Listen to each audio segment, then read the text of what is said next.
पवन और हेमलता एक रईस दंपत्ति थे। इनकी रौनकपुरा में बहुत ठाठ थी। हेमलता के पास सब कुछ था, बंगला, गाड़ी, नौकर, जेवर। सिर्फ कमी थी तो एक बच्चे की। हम कितने साल से बच्चे के लिए कोशिश कर रहे हैं, ना जाने भगवान हमारी बात कब सुनेगा। सुनेगा, क्यों नहीं सुनेगा? अब तो मेरी सहेलियां भी बोलने लगी है कि तेरे बच्चे मर जाते हैं, जरूर तुम्हें कोई श्राप लगा है। श्राप सुनते ही पवन को कुछ याद आया। मैं तुम्हें श्राप देता हूँ कि तुम्हारा वंश बर्बाद हो जाएगा। ऐसे कैसे हमें कोई श्राप लग सकता है? शायद तुम्हारी सहेली सही हो। मतलब? हो सकता है हमें अनजाने में किसी का श्राप लग गया हो। एक बार पूजा अर्चना करवाने में क्या हर्ज है? ठीक है, हम कल ही मंदिर जाकर पंडित जी से बात करेंगे। अगले दिन हेमलता और पवन मंदिर पहुँचे। उन लोगों ने पुजारी जी के साथ बैठकर पूजा अर्चना की। वो लोग निकल ही रहे थे कि ठहरो बेटी। जी माँ जी, तुम यहाँ बच्चे की इच्छा से आई थी ना? तुम्हारे सभी बच्चे मरे हुए पैदा हुए थे ना? जी, पर आपको कैसे पता? मुझे सब कुछ पता है। 1 वर्ष बाद तुम्हें एक बच्चा होगा और वो जरूर जिएगा, पर उसकी भी एक कीमत है। मैं कोई भी कीमत देने को तैयार हूँ। इसकी कीमत पैसों में नहीं है सेठ। तुम्हें उस बच्चे को पैदा होते ही मंदिर को सौंप देना होगा। 15 वर्षों के लिए सिर्फ मंदिर में रहकर ही उसका जीवन बच सकता है। और अगर तुम दोनों ने उसे देखने की कोशिश भी की तो उसके प्राणों पर संकट आ सकता है। पर माँ जी, मेरा बच्चा मुझसे दूर रहेगा। वो देवी माँ के पास रहेगा। उसकी फिक्र देवी माँ करेगी। हेमलता और पवन ये सुनकर दुखी थे, पर उनके पास और कोई पर्याय नहीं था। 1 वर्ष बाद पुजारन के कहे अनुसार हेमलता को एक लड़का हुआ और फिर हेमलता और पवन ने वो नवजात शिशु बुढ़ी पुजारन को सौंप दिया।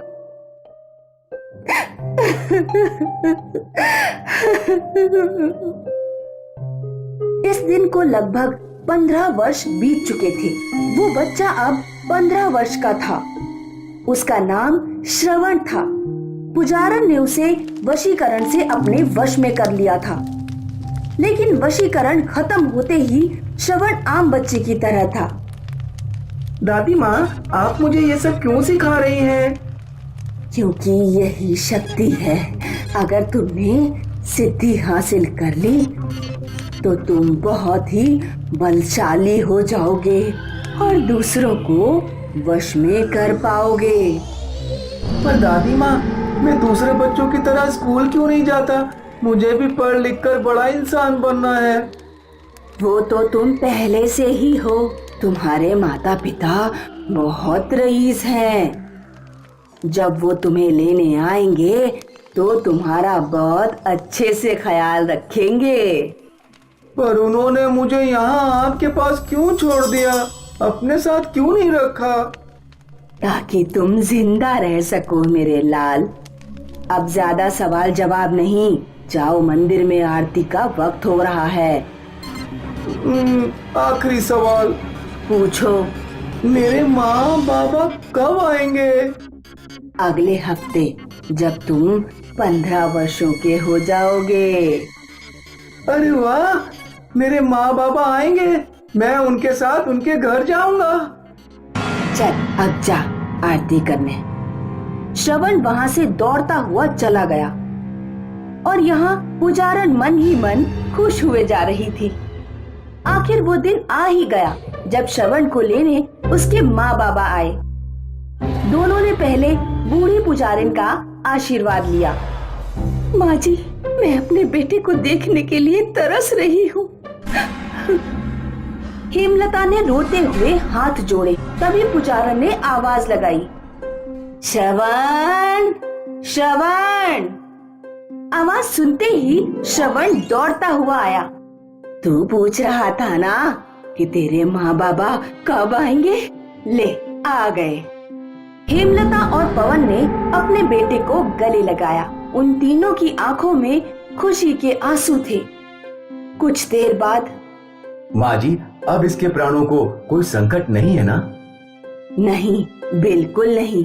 तुम इसे खुशी खुशी अपने साथ ले जा सकते हो। तीनों ने पुजारन को प्रणाम किया और गाड़ी की ओर चलने लगे। लेकिन श्रवण अचानक रुक गया। क्या हुआ बेटा? मैं दादी माँ के बगैर नहीं रह सकता। श्रवण दौड़ के पुजारन के गले लग गया। बाबा, आप दादी माँ को भी अपने साथ ले लो ना। पवन और हेमलता ने एक दूसरे को देखा और ये भी सही होगा। आखिर इतने साल इसे आपने ही पाला है। कृपा करके आप हमारे साथ हमारे घर चलें। मैं आऊंगी, पर कुछ ही दिनों के लिए। ये मंदिर ही मेरा घर है। जैसी आपकी इच्छा माँ जी। पुजारन भी इन लोगों के साथ गाड़ी में बैठ गई। गाड़ी सीधा बंगले पर रुकी। आइए माँ जी।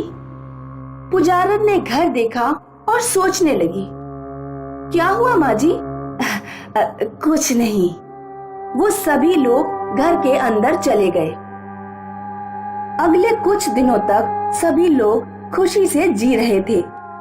हेमलता अपने बेटे का लाड़ करते नहीं थकती और पवन हेमलता की खुशियां देखकर खुश था। 1 महीने बाद पुजारन पवन और हेमलता से बात करने पहुंची। कुछ चाहिए माँ जी? नहीं नहीं, मैं तो तुम लोगों से अलविदा लेने आई थी। आप जा रही हो? हाँ बेटा, मंदिर मेरे भरोसे है। वहाँ भी मेरी जरूरत है। पर मुझे भी तो आपकी जरूरत है। फिक्र मत कर, मैं तेरे साथ ही रहूंगी हर पल। अच्छा हेमलता, एक बात याद रखना, कल अमावस है। सूरज ढलने के बाद श्रवण को साधना में बैठा देना। पर वो साधना कैसे करेगा? वो मंदिर में पला है, उसे सब कुछ आता है। बस तुम उसे सूरज ढलने के बाद याद से साधना में बिठा देना। ये उसकी सलामती के लिए जरूरी है। जी माँ जी। बेटा पवन, अब मैं चलती हूँ। आशा है तुम्हें शांति मिली। इतना बोलकर पुजारन वहाँ से चली गई। अगले दिन सूरज डूबने से पहले ही पुजारन तप करने बैठ गई। पुजारन के सामने काली गुड़िया, नींबू, कील, खून, हल्दी रखा हुआ था। पुजारन के बाल खुले थे और वो मंत्रों का जाप किए जा रही थी। ओम ह्रीं क्लीं चंडालिनी, ओम ह्रीं क्लीं चंडालिनी, ओम ह्रीं क्लीं चंडालिनी। और जैसे ही सूरज डूबा, पुजारन ने अपनी आंखें खोली। यहाँ घर पर श्रवण भी तप करने बैठ गया था। पुजारन ने नींबू उठाया, उस पे खून छिड़का और फिर कील घुसाई और उस नींबू को उस काली गुड़िया के सिर पर रख दिया। श्रवण, अब तू वही करेगा जो मैं कहूंगी। जी बोलिए। उठो और पवन के पास जाओ। श्रवण उठकर पवन के पास गया। उसका गला दबाकर मार दो। श्रवण पवन का गला दबाने लगा।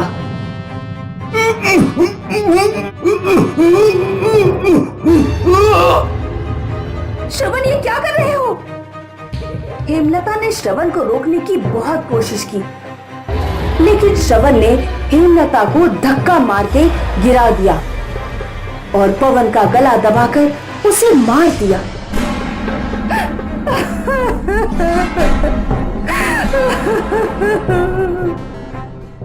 अब चाकू लो और अपना गला काट दो। श्रवण ने चाकू उठा लिया और सीधे अपने गले पर फेर दिया।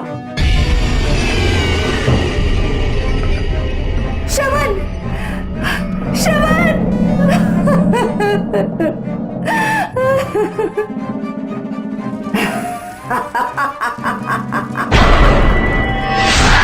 लो जी, आपका श्राप सच कर दिया और मेरा बदला भी पूरा हुआ। पवन, तूने मेरे पति को मंदिर के सोने के लिए मारा था, अब तेरे अपने बेटे ने तुझे मार दिया।